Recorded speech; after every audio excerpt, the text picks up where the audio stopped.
हम उस परमानंद को प्राप्त हों जहां अशांति, दुख, क्लेश, बंधन, कोई द्वंद्व किंचन मात्र भी नहीं है। पर यह केवल प्रभु की ही आज्ञा पर चलने पर संभव है।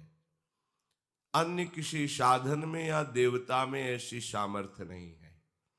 कोई भी देवता किसी के संचित कर्मों को भस्म कर दे, ऐसी सामर्थ्य नहीं है। कोई भी देवता किसी के सत्कर्म को निष्फल कर दे, ऐसी सामर्थ्य नहीं है। कोई भी देवता किसी के प्रारब्ध का नाश कर दे, ऐसी सामर्थ्य नहीं। कोई भी देवता किसी को मोक्ष या परम पद प्रदान कर दे, ऐसी सामर्थ्य नहीं। ये सामर्थ्य एकमात्र भगवान श्री हरि में है। वो अपने शरणागतों के समस्त संचित कर्मों को भस्म कर देते हैं और क्रियमाण शुभ अशुभ को निष्प्रभावित कर देते हैं और प्रारब्ध को भोगने की सामर्थ्य दे देते हैं और बहुत बड़े प्रारब्ध को सूक्ष्म में भुगता करके उसे अपना परम पद प्रदान करते हैं। पर ये रहस्य ना जानने के कारण जिनका ज्ञान, जिनका विवेक कामनाओं के द्वारा अपहरण कर लिया गया है, तो वो अन्य देवी देवताओं की आराधना करके अपनी कामना पूर्ति चाहते हैं। पहली बात तो आप ये समझ लीजिए कि आप जिस मानव शरीर को प्राप्त किए हैं उसकी देवता भी चाह करते हैं। तुम्हें पहले ही प्रभु ने ऐसा शरीर दे दिया जो देवताओं को नहीं प्राप्त है। ये दुर्लभो मानुषो देहो, ये बड़े भाग मानुष तन पावा, सुर दुर्लभ सद ग्रंथन गावा। समस्त सत शास्त्रों में ऐसा कहा गया है कि मानव शरीर देवताओं को भी दुर्लभ है। फिर विचार करो, तुम देव दुर्लभ मनुष्य शरीर प्राप्त करके देवताओं से क्या प्राप्त करना चाहते हो?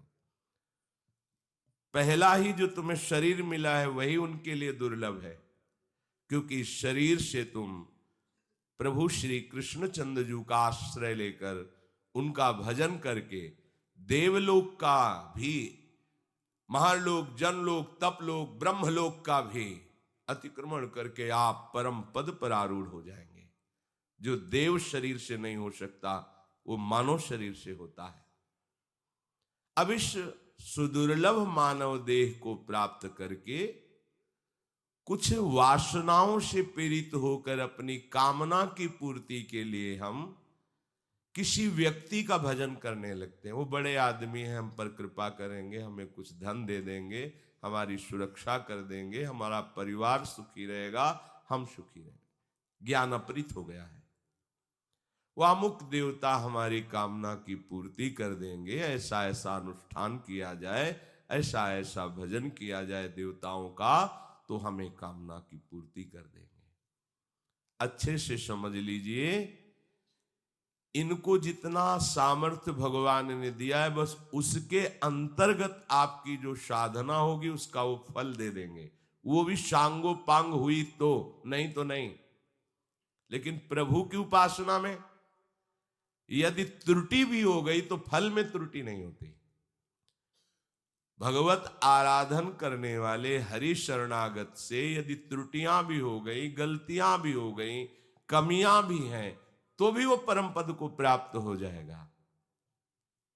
और सांगोपांग किसी देवता की आराधना की तो उसमें सामर्थ्य है ही नहीं कि वो परम पद दे सके। वो स्वयं अधिकारी नहीं है तो आपको कैसे दे देगा? वो स्वयं कल्याण और मोक्ष को प्राप्त नहीं होगा तो आपको कैसे दे दे? पर प्रायः ये सतवाक्य सबकी श्रवण इंद्री का सौभाग्य नहीं कि प्राप्त कर सके। हरि से परिचय न होने के कारण वो अन्य भावों में विचरण करता रहता है, भगवत भाव का आश्रय नहीं लेता।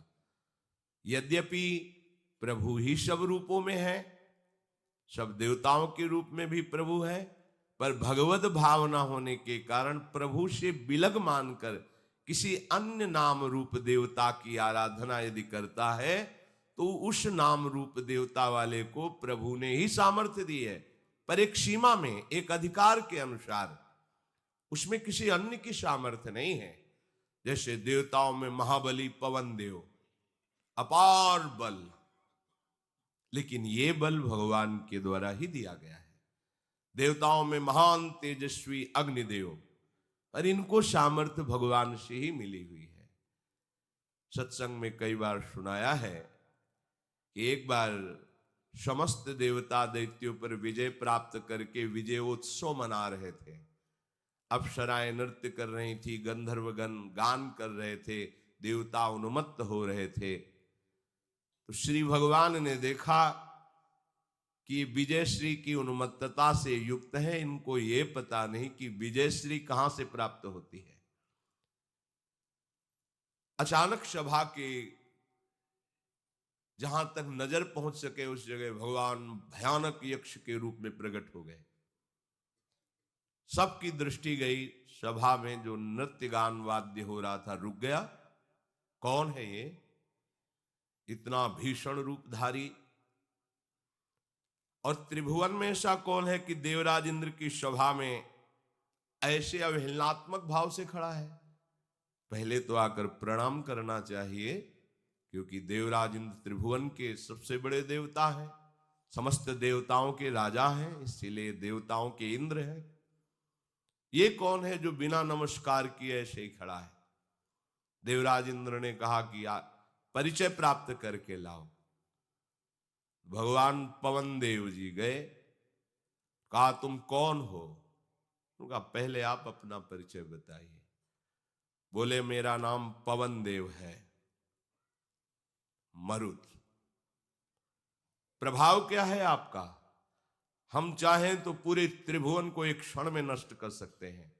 प्राणवायु के रूप में हमारा ही बल है और पूरे त्रिभुवन को एक सूखे तिनके की तरह उड़ाकर नष्ट कर सकता हूं। तो एक तिनका प्रकट किया यक्ष भगवान ने, कहा केवल बातें ही बनाते हो कि सामर्थ्य भी? जरा इस तिनके को उड़ा के दिखाओ। पवन देव जी के सामने ऐसी बात कह देना है तो बहुत उपहासास्पद हुई। पवन देव ने सामर्थ्य, पूरी सामर्थ्य लगा के देखो, पूरी सामर्थ्य लगाई, तिनका हिला भी नहीं। तुम तो कहते थे हम त्रिभुवन को तिनके की तरह उड़ाकर नष्ट कर सकते हैं, मेरा नाम पवन देव, मेरा ऐसा प्रभाव। कहां गया तुम्हारा प्रभाव? सर नीचा किया, दोबारा हिम्मत नहीं पड़ी पूछने की कि आप कौन हैं, चले गए। देवराज इंद्र ने पूछा परिचय प्राप्त किया? तो उनका भगवान में असमर्थ रहा परिचय प्राप्त करने में। परम तेजस्वी अग्निदेव खड़े, मैं भी परिचय प्राप्त करके आता हूं। गए, कौन हो तुम? तो आप कौन हैं? आप अपना परिचय पहले दीजिए। उनका मैं अग्निदेव हूं, सबकी जठराग्नि को पचाने का काम मैं ही करता हूं। पूरे त्रिभुवन को नष्ट कर दूं एक क्षण में, सूखे उपले की तरह भस्म कर दूं समस्त ब्रह्मांडों को, इतनी मेरे में सामर्थ्य है। अच्छा, तो तुम इस तिनके को जला करके दिखाओ। पूरी सामर्थ्य दाहिका शक्ति लगा दी, लेकिन जिनसे दाहिका शक्ति प्राप्त होती है वही भगवान अपनी शक्ति को ले लिए तो तिनका झुलसा भी नहीं। आप तो कह रहे थे पूरे ब्रह्मांडों को भस्म कर सकता हो, कहां है आपका प्रभाव? उनकी भी प्रश्न करने की हिम्मत नहीं कि दोबारा पूछ सके आप कौन हैं। चले गए। देवराज इंद्र ने पूछा जाना कौन? तो उनका प्रभु मैं असमर्थ रहा उनका परिचय जानने में। देवराज इंद्र खड़े हुए तो अंतर ध्यान हो गए यक्ष भगवान। वहां देवी अंबा प्रकट हुई जो बुद्धि स्वरूपा है। देवराज इंद्र गए, नमस्कार किया। ये कौन था जो हमारे इतने बड़े बड़े महावीरों को भी परास्त कर दिया और ये भी परिचय प्राप्त करने में समर्थ नहीं रहे, पर हमको देखते ही अंतर्धान हो गए? तो उनका तुम्हारे भय से नहीं, तुम अधिकारी भी नहीं हो कि उनसे संभाषण कर सको। तुम्हें इतना गर्व है कि वो गर्व के कारण संभाषण भी करने की योग्यता तुमने खो दी है जिनसे, इसीलिए वो अंतर्ध्यान हो गए। वो और कोई नहीं, भगवान श्री हरि यक्ष के रूप में प्रकट हुए थे। जाओ, अभिमान शून्य रहो, ना तुम में कोई सामर्थ्य, न तुम्हारे किसी देवता में कोई सामर्थ्य है। जो सामर्थ्य वो श्री हरि ने तुम्हें दी है, ये मान करके उनके आश्रित रहो, ऐसा अभिमान करके उन्मत्त मत हो, ऐसा देवी अम्बा ने उनको कहकर उपदेश किया। कोई भी ऐसा त्रिभुवन में जो सामर्थ्यवान तेजस्वी है, उसमें उतने अंश में भगवान का तेज और भगवान की सामर्थ्य विधान के द्वारा रखी गई। वो भगवान ने ही रखा है, भगवान ने ही देवताओं को कामना पूर्ति की सामर्थ्य दी है। पर हम उन्हें भगवान के भाव में, भगवत भाव में न देखकर अलग नाम रूप से आराधना करते हैं, तो चाहे जितनी आराधना कर ले, हमारा कल्याण नहीं हो सकता। और यदि हम भगवत भाव से किसी की भी, वो तो देवता है, किसी पशु पक्षी की भी आराधना कर लें, तो उनमें भी भगवान विराजमान, हमारा कल्याण का मार्ग प्रशस्त हो जाएगा। श्री भगवान कहते हैं, यो यो याम याम तनु भक्ता श्रद्धयार्चितुमिच्छति तस्य तस्याचलाम श्रद्धाम तामेव विदधाम्यहम। हे अर्जुन, जो जो भक्त जिस जिस देवता को अपना आराध्य देव मान करके श्रद्धा पूर्वक अपना कामना पूर्ति के लिए यजन करता है, पूजन करता है, तो मैं उसी देवता में उसकी श्रद्धा को परिपक्व कर देता हूं, दृढ़ कर देता हूं। उसी देवता में उसकी श्रद्धा परिपक्व कर देता हूं। तो प्रभु आपने उसकी श्रद्धा क्यों वहां परिपक्व कर दी? कल्याण तो उसका होना नहीं। आप अपने में क्यों नहीं श्रद्धा लगा ली तो उसका कल्याण हो जाता? जब आपने ही उसकी श्रद्धा उस देवता में पुष्ट की, तो वही श्रद्धा आप ले लेते तो उसका कल्याण हो जाता, उसकी कामना की भी पूर्ति हो जाती। प्रभु में और देवता में बहुत बड़ा अंतर है। प्रभु के एक अंश से समस्त देवता है। प्रभु की तरफ जब हम मुड़ते हैं तो सबसे पहला काम होता है, जो किसी भी देवता की तरफ मुड़ने से नहीं होगा, हमारे अनेक जन्मों के पाप भस्म हो जाते हैं।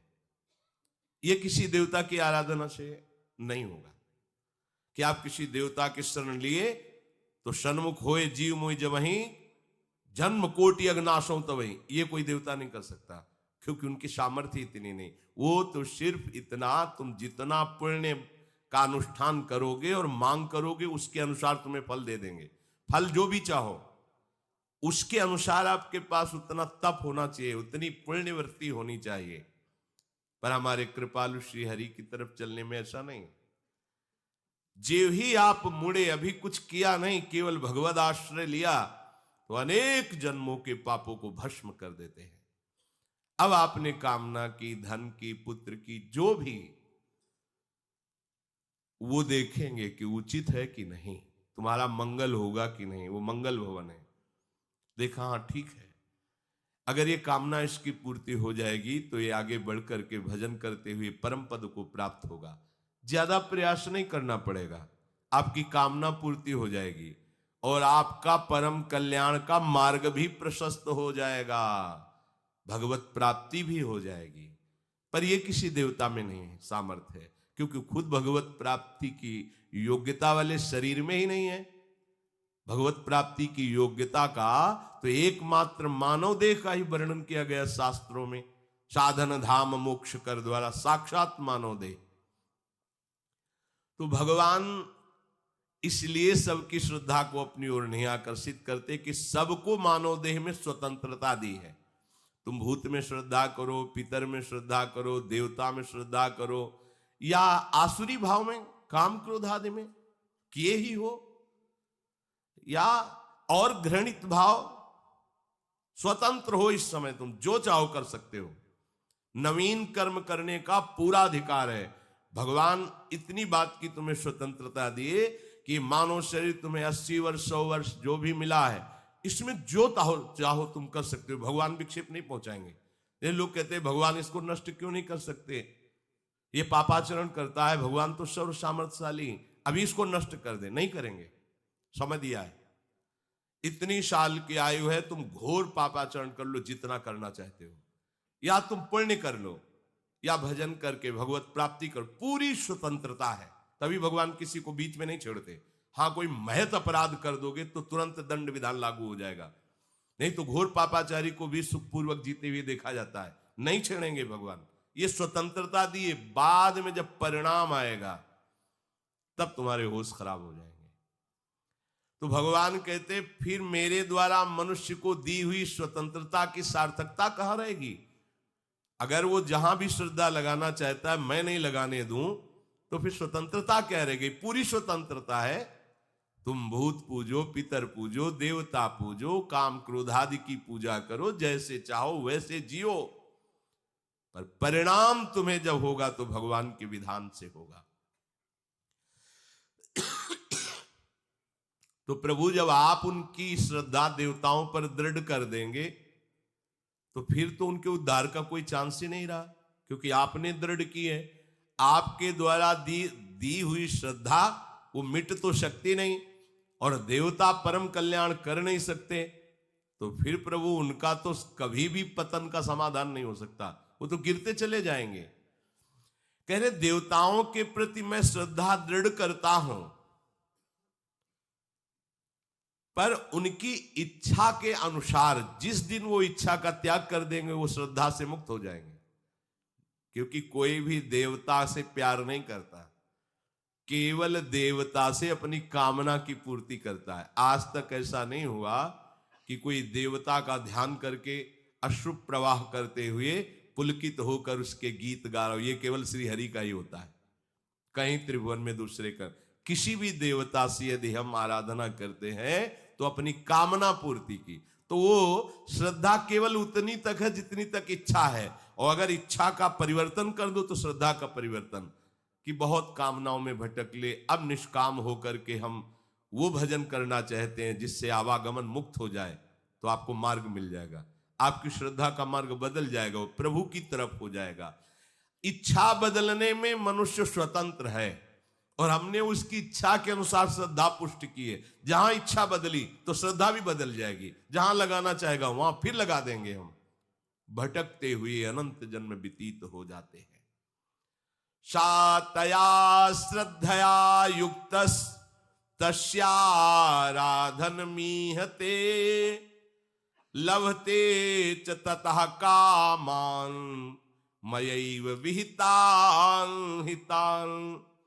मेरे द्वारा दृढ़ की हुई श्रद्धा से युक्त मनुष्य जब देवताओं की कामना पूर्ति के लिए सांगोपांग उपासना करता है बिना त्रुटि किए, तो उसकी कामना पूर्ति की सामर्थ्य मेरे द्वारा ही देवताओं को दी हुई है, मेरा ही विधान है, उसी के अनुसार उसकी कामना की पूर्ति केवल होती। बस जो सांगोपांग अनुष्ठान कर लिया तो कितना धोखे में समय जा रहा है।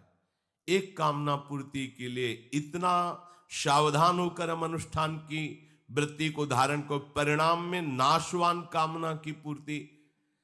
कोई देवता बहुत प्रसन्न होकर के अगर हमें अपनापन देगा तो अपने लोक में ले जाएगा। जैसे स्वर्गलोक है तो उसमें अलग अलग, जैसे भारत है तो अलग है ना, उत्तर प्रदेश, मध्य प्रदेश, बिहार आदि आदि आदि।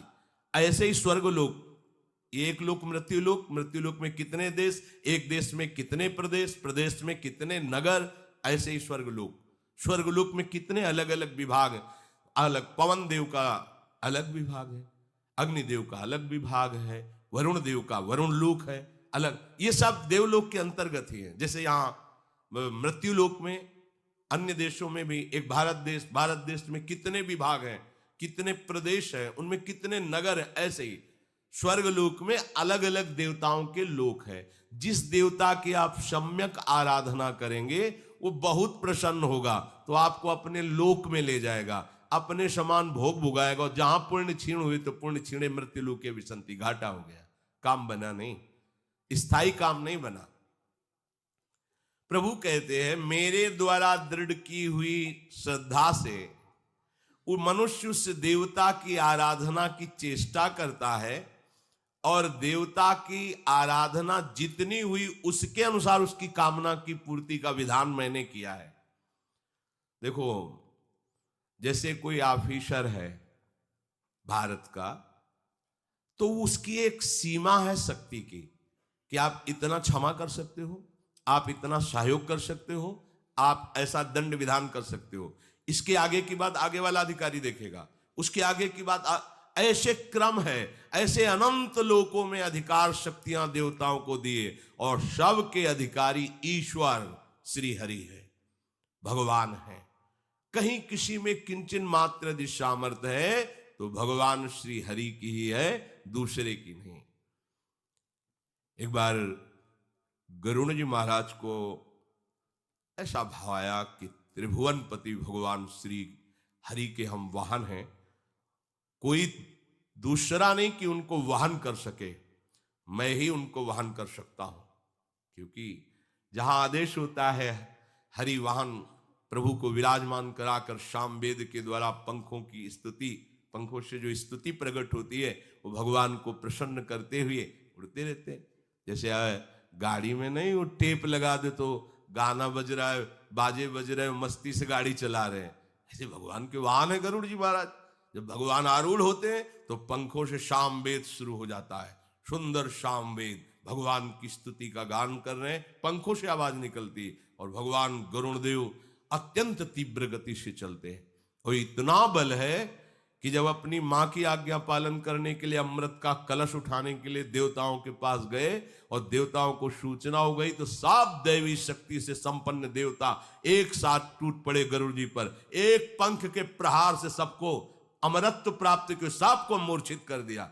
कलश ले देवराज इंद्र ने वज्र मारा तो एक छोटा सा पंखा गिरा दिया, और कहा कि तुम्हारे वज्र का सम्मान करने के लिए ऐसा कर रहा हूं।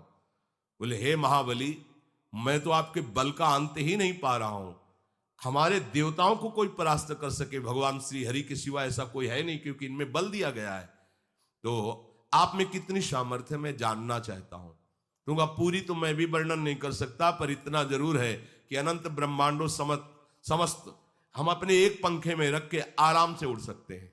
अनंत ब्रह्मांडों को अपने एक पंखे में रख के आराम से उड़ सकते हैं, क्योंकि स्वयं हरि को, जिनके रोमकूप में करोड़ों ब्रह्मांड वास करते, तो जब गरुण जी को ऐसा भाव आया कि मैं तो हरि को लेके उड़ता हूं, तो एक पंजा प्रकट हुआ, और उनकी पीठ पे ऐसे जे हुए तो झप से ऐसे साधारण पक्षी की तरह गिर गए, और उठने की भी हिम्मत नहीं हुई, प्राण जाने लगे उसके भार से, पंजे के भार से।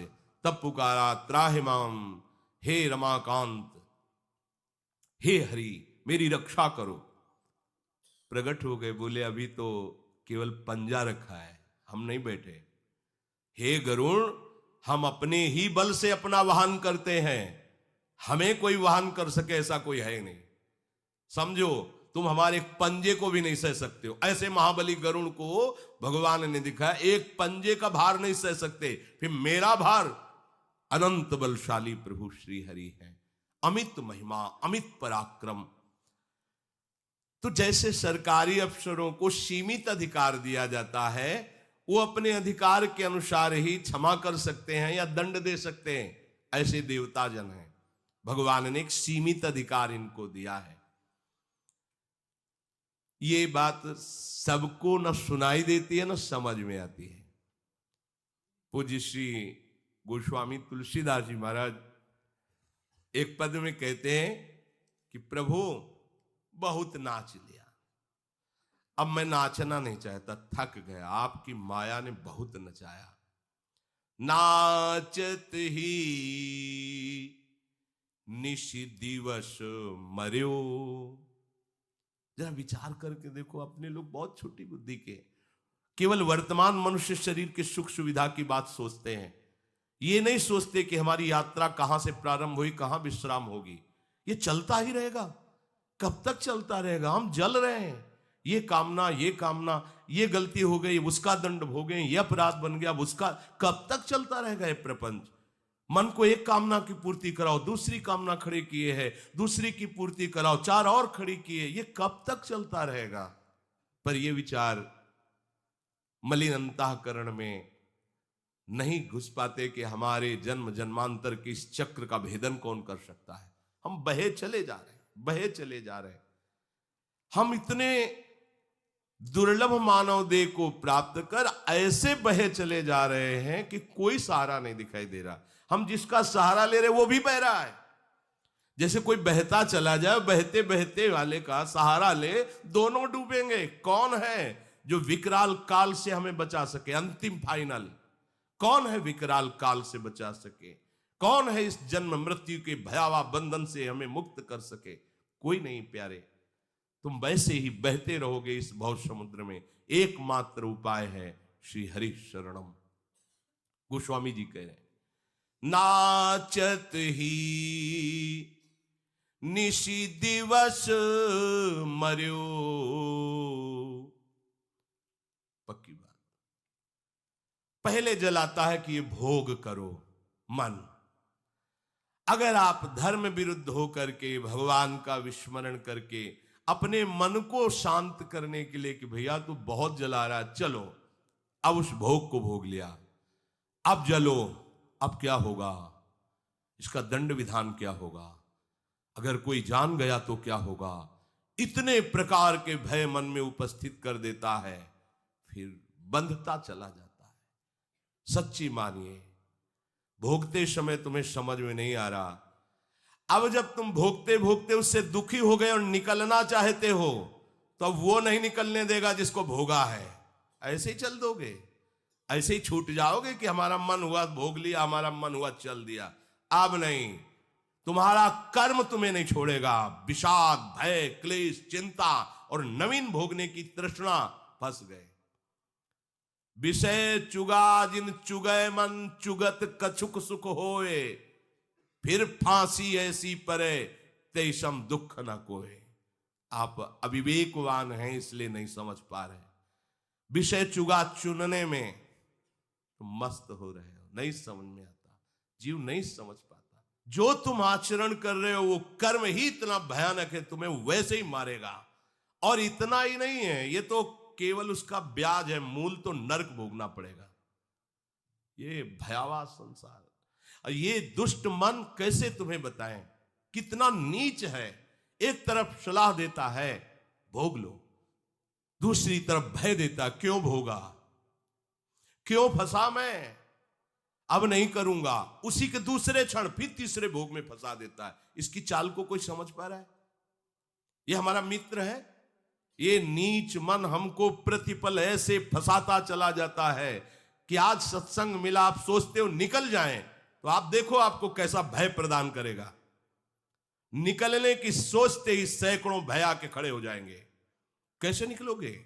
क्योंकि जिन कर्मों को भोगा है वो कर्म तुम्हें नष्ट करेंगे पहले। और अगर हिम्मत करके कि जो हुआ सो हुआ, अब भले गला कट जाए, अब मैं बुरा आचरण नहीं करूंगा, भजन करूंगा, जो पूछा जाएगा मैं सत्य बता दूंगा, हर दंड स्वीकार करूंगा, भगवान को नहीं, कोई बाल बांका नहीं कर सकता। वो कर्म नष्ट हो जाएगा और आपका मार्ग प्रशस्त हो जाएगा। पर ये भय ऐसा नहीं है, ऐसे नहीं बोल पाओगे बिना हरि आश्रय के। तुम भजन करना चाहते हो तो अब हम क्या करें? हमें क्यों फंसाया? तुम भजन करना चाहते हो, बच्चे पैदा कर दे, इनको कौन देखेगा? तुम भजन करना चाहते हो, ये सब प्रपंच कैसे करके दिखाओ भजन। ये बाहरी और अंदर तुम्हारे मन खिलाफ हो जाएगा, नहीं करने देगा भजन। अब कहते हम तो करना चाहते पर कोई हमें पकड़े, कोई नहीं पकड़े, तुम्हारा कर्म तुम्हें पकड़े। हिम्मत करो, एक बार निकलो, ये दलदल है, निकालने के लिए हरि तैयार है। तुम तैयार हो जाओ, हाँ में हाँ मिलाओ और एक झटके में बाहर हो। ये दलदल धीरे धीरे पार नहीं हुआ जाता। अगर धीरे धीरे तो धंसता है, झटके से निकला जाता है। इतने भय हैं कि आप सोचना, जरा सोचना हमारी बात को, कि आज से मैं नियम लेता हूं, अधर्माचरण नहीं करूंगा, अनुचित भोग नहीं भोगूंगा, भजन करूंगा। बस इतनी बात मन में लाओ और फिर डायरी में लिखो आपको मन कितना भयभीत करता है। देखना आप चलते हैं वृंदावन वास करते हैं, निश्चय करो, लिखो डायरी में क्या मन पेश कर रहा है। धज्जियां उड़ा देगा तुम्हारी वृंदावन वास की बात सोचते ही, भगवत प्राप्ति की बात सोचते ही। ये छोटा मोटा शत्रु नहीं है, ये किसी देवता के आश्रय से, भजन से ठीक होने वाला नहीं, ये केवल भगवान के आश्रय से। गोसाई जी कह रहे हैं, तब ही ते न भयो हरि थिर, जब ते जीवन नाम धर्यो, नाचत ही निश दिवस मर्यो। हरि, जब से आपसे विमुख हुआ और देह को मैंने अपना माना, तब से आज तक मुझे कहीं भी ठौर नहीं मिली। मर गया मैं भागते भागते। आपको दिखाई नहीं दे रहा इसलिए आप राजी हो रहे हो, परिणाम नहीं दिखाई। अगर परिणाम दिखाई दे दे, पक्की बात समझो, मृग बीणा की तान सुनकर नजदीक जाके बीणा की ध्वनि में मस्त हो रहा है, उसको दिखाई नहीं दे रहा कि ये बहेलिया धनुष बाण तैनात की, बस जीव ही हम मगन हुए मार देगा। तो तुम भोगों में मगन हो, काल रूपी बहेलिया मृत्यु रूपी बाण संधान तुम्हारी खोपड़ी के निशाने पर बिल्कुल किए हुए है। किस क्षण कौन सा वो रूप बाण धारण कर ले तुम्हें पता नहीं। आज तक किसी ने नहीं कहा मृत्यु ने मार दिया। वो हार्ट फेल हो गया, एक्सीडेंट हो गया, वो कैंसर हो गया, वो अमुक, ये उसके बाण हैं। एक क्षण में तुमको मृत्यु अपने गाल में समेट लेगी। समझ में नहीं आ रहा। बहुत बार मर चुके, एक बार हिम्मत करके जीवित मर जाओ। जीवित मर जाए उलट आप में समाए, इधर भागना बंद करो, आओ हरि शरण में। बहुत हिम्मत की जरूरत है। जब हम कुछ भी व्यसन करते हैं, गलत करते हैं, तो सबसे बड़ा बंधन यह होता है कि हम हिम्मत नहीं कर पाते कि आगे लांग पावें।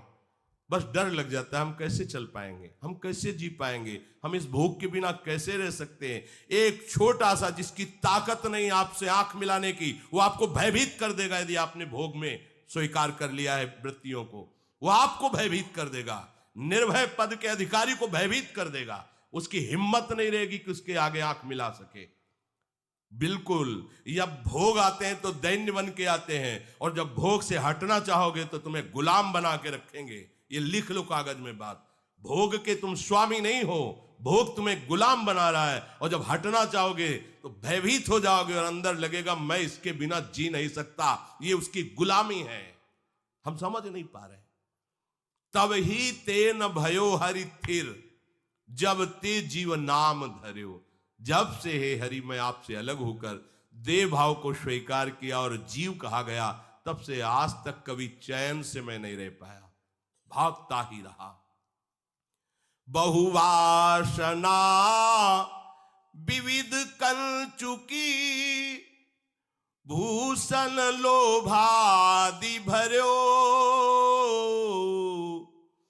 चर अरु अचर गगन जल थल में, कौन न स्वांग कर्यो। नाचत ही निश दिवस मर्यो।